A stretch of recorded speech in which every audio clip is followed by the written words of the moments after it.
Welcome back to another Daily Code Breakdown. Let's get right into today's challenge. By the way, if you have any questions at all during this video, please drop them in the comments and I will reply to you.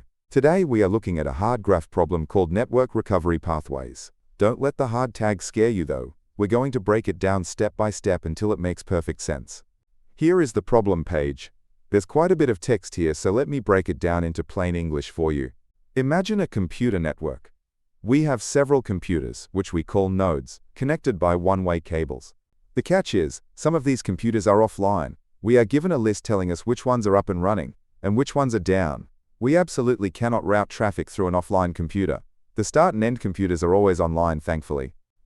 Every cable connecting these computers has a cost associated with using it. Our goal is to send a message from the very first computer, node 0, all the way to the very last computer in the network. But we are on a budget. The total combined cost of all the cables we use on our path cannot exceed a specific limit, which the problem calls K. Now, here is the interesting part. Every path has a score. The score isn't the total cost. It's actually the cost of the cheapest cable you used on that path. Think of it like a chain being only as strong as its weakest link. Our ultimate objective is to find a path from start to finish, staying within our budget, that maximizes that weakest link. We want the biggest possible minimum cost. Let's look at a quick example. We have 4 nodes, 0 through 3, all online. Our budget K is 10. One possible way to get from 0 to 3 is going through node 1. The costs are 5 and 10. That adds up to 15. But wait, our budget is 10. So this path is invalid. Another way is going through node 2. The costs are 3 and 4. That adds up to 7. 7 is under our budget of 10, so this path is perfectly valid. Now we find the score for this valid path. We look at the costs we used, 3 and 4. The minimum of those is 3. So the score for this path is 3, and since it's the only valid path, our final answer is 3. Just a quick heads up. I will be explaining the logic using Python, because it reads almost like plain English.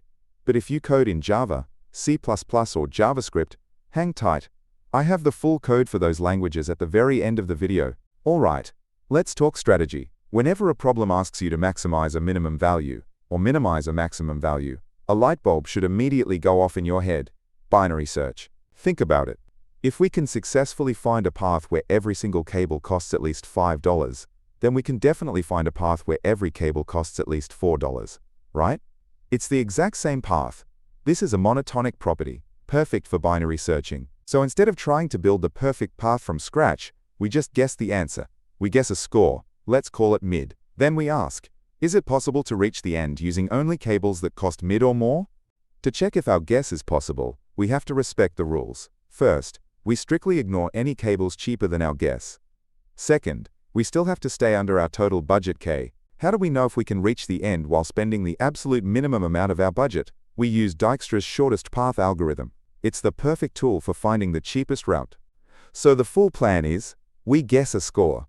We run Dijkstra to find the cheapest path using only expensive enough cables. If that cheapest path is under budget, great.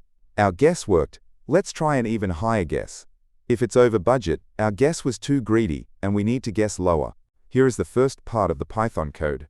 Don't worry, we're going to break this down chunk by chunk so it's easy to follow.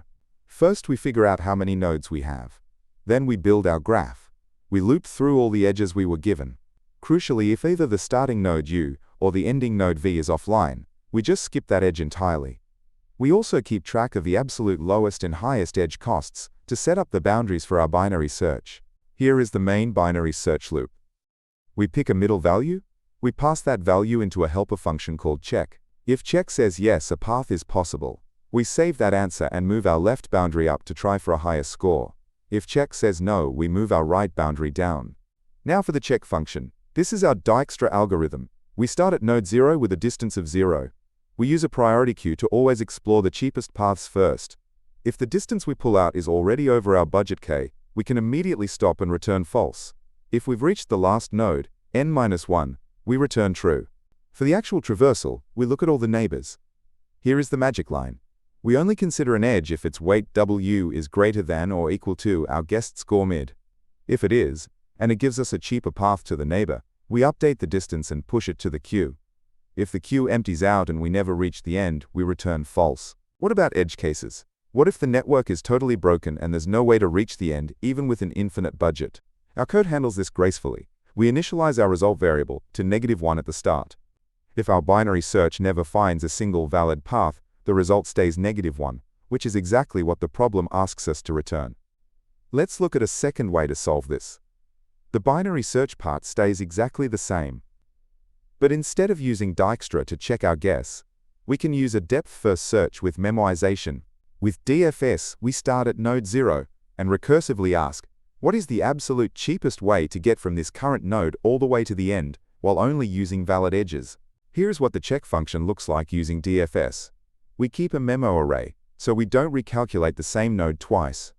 From any node U, we look at its neighbors, ensure the edge is at least our mid-guess, and then recursively ask the neighbor for its cheapest path. At the very end, we just check if the total cost from node 0 was less than or equal to our budget K.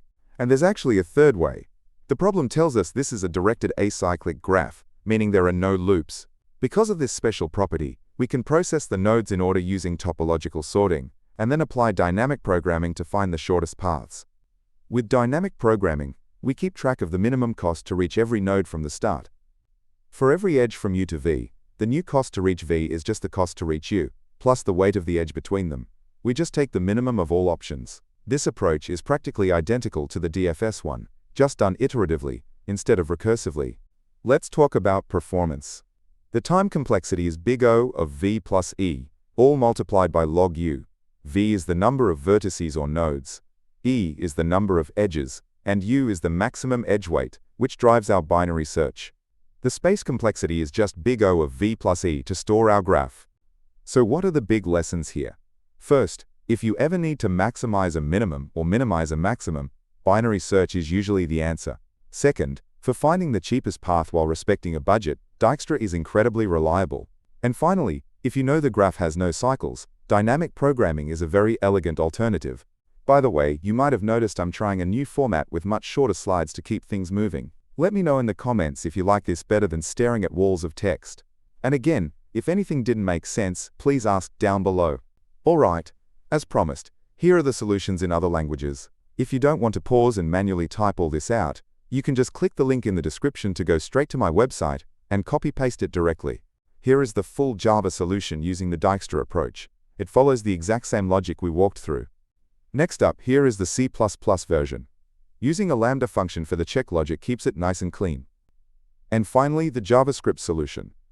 Just remember that JavaScript doesn't have a built-in priority queue, so you'd normally want to implement a min-heap class for optimal performance here. Before we wrap up, you can probably tell this channel is narrated by AI. I built this tool for myself to instantly generate clear explanations the moment a new daily problem drops. I upload them here without ads or sponsorships, because I figure if it helps me learn faster, it might help you too. I also have another channel called Leetcode Unlocked. The ambitious goal over there is to eventually upload a clear, visual explanation for literally every single problem on the platform, not just the daily ones. Go check it out if you are studying specific topics. If you found this helpful and want to support the channel, you can donate at buymeaboba.com/leetcodedaily. Please make sure to like, subscribe, and turn on notifications so you never miss a daily breakdown. Keep coding, and I'll catch you in the next one.